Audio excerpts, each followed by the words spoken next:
किसी वस्तु का अंकित मूल्य 750 रुपये है, उसे 2 क्रमिक छूट देने के बाद 561 रुपये में बेचा गया।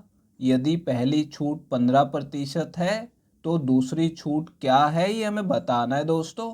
देखिए दोस्तों, इस सवाल में क्या बोला जा रहा है कि किसी वस्तु को 2 क्रमिक छूट देने के बाद बेचा गया, ठीक है, जिसमें पहली छूट 15% की है और दूसरी छूट हमें पता लगाना है कि कितने प्रतिशत की दी गई है। अब दोस्तों, इस सवाल को सॉल्व करने के लिए आपको पता होना चाहिए कि पहली छूट जो है वो अंकित मूल्य पे दी जाती है, ठीक है, लेकिन ये जो दूसरी छूट है ये इस अंकित मूल्य पे नहीं दी जाएगी। वो वैल्यू हमें पता लगानी पड़ेगी कि दूसरी छूट किस वैल्यू पे दी गई है, ठीक है। तो इसके लिए हम क्या करेंगे, इस अंकित मूल्य पे पहली छूट को अप्लाई कर देंगे।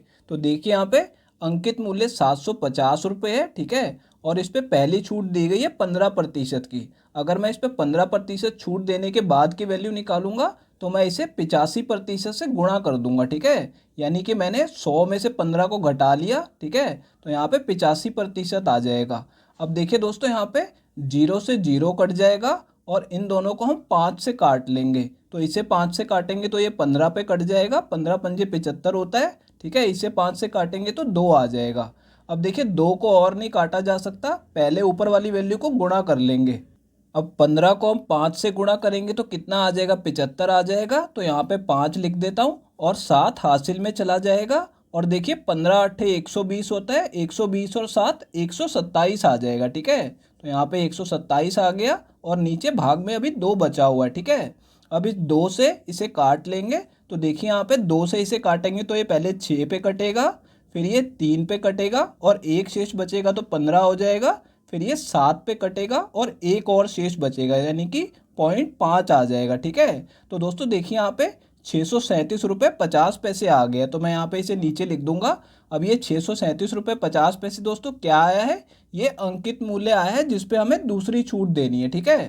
तो यहाँ पे लिख देता हूँ, ये हमारा अंकित मूल्य आ गया दूसरी छूट के लिए। जैसे पहली छूट के लिए हमारा अंकित मूल्य 750 रुपये था, ऐसे ही दूसरी छूट के लिए अंकित मूल्य कितना आ गया है, 637 रुपये 50 पैसे। अब देखिए दोस्तों, इस 637 रुपये 50 पैसे अंकित मूल्य वाली वस्तु को कितने में बेचा गया, 561 रुपये में बेचा गया दूसरी छूट देने के बाद, ठीक है। तो यहाँ पे देखिए विक्रय मूल्य हमें पता है कि उस वस्तु को कितने में बेचा गया, 561 रुपये में बेचा गया, ठीक है।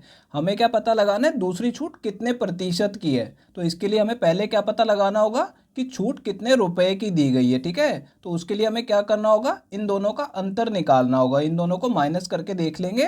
तो देखिए जो 50 पैसे हैं 0.5 इसको ऐसे ही लिखा रहने देंगे और यहाँ पे 7 में से 1 घटेगा तो 6 आ जाएगा, ठीक है। और 63 में से 56 को घटाएंगे तो कितना आ जाएगा, 7 आ जाएगा। यानी कि दूसरी छूट कितनी दी गई है, 76 रुपये 50 पैसे की दी गई है।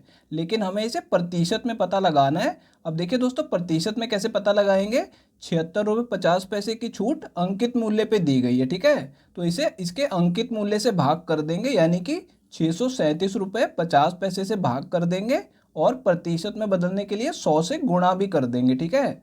अब दोस्तों इसे सॉल्व कर लेंगे तो यहाँ पे देखिए ऊपर और नीचे से पॉइंट हट जाएगा तो ये बराबर हो गए, यानी कि दोनों आपस में कैंसिल आउट हो गए। अब इसे काट के सॉल्व कर लेते हैं। इन दोनों को 25 से काटा जा सकता है, तो इसे 25 से काटेंगे तो 4 पे कट जाएगा और इसे 25 से काटेंगे तो पहले ये 2 पे कटेगा और फिर 13 शेष बचेगा। तो यहाँ पे कितना हो जाएगा, 137। फिर ये 5 पे कट जाएगा और 12 शेष बचेगा, क्योंकि यहाँ पे 5 है तो यहाँ पे 125 हो जाएगा। फिर ये दोबारा 5 पे कट जाएगा। अब देखिए दोस्तों, इन दोनों को 5 से काट लेते हैं। तो इसे 5 से काटेंगे तो पहले ये 5 पे कटेगा, फिर ये 1 पे कट जाएगा और इसे 5 से काटेंगे तो पहले ये 1 पे कटेगा, फिर 2 शेष बचेगा, फिर ये 5 पे कटेगा और फिर 1 शेष बचेगा तो 15, फिर ये 3 पे कट जाएगा। अब देखिए दोस्तों, 51 से इसे काटेंगे तो ये 3 पे कट रहा है, तो यहाँ पे 3 पे कट जाएगा और इन दोनों को गुणा करेंगे तो कितना आ जाएगा, 12 आ जाएगा। यानी कि दूसरी छूट हमारी 12% की दी गई है। तो दोस्तों ये हमारा इस सवाल का आंसर आ गया है, ये तीसरा ऑप्शन करेक्ट है।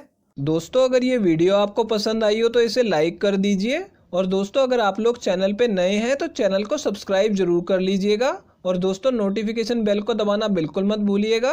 तो दोस्तों इस वीडियो को यहीं ख़त्म करेंगे, आपसे मिलते हैं अब अगली वीडियो में।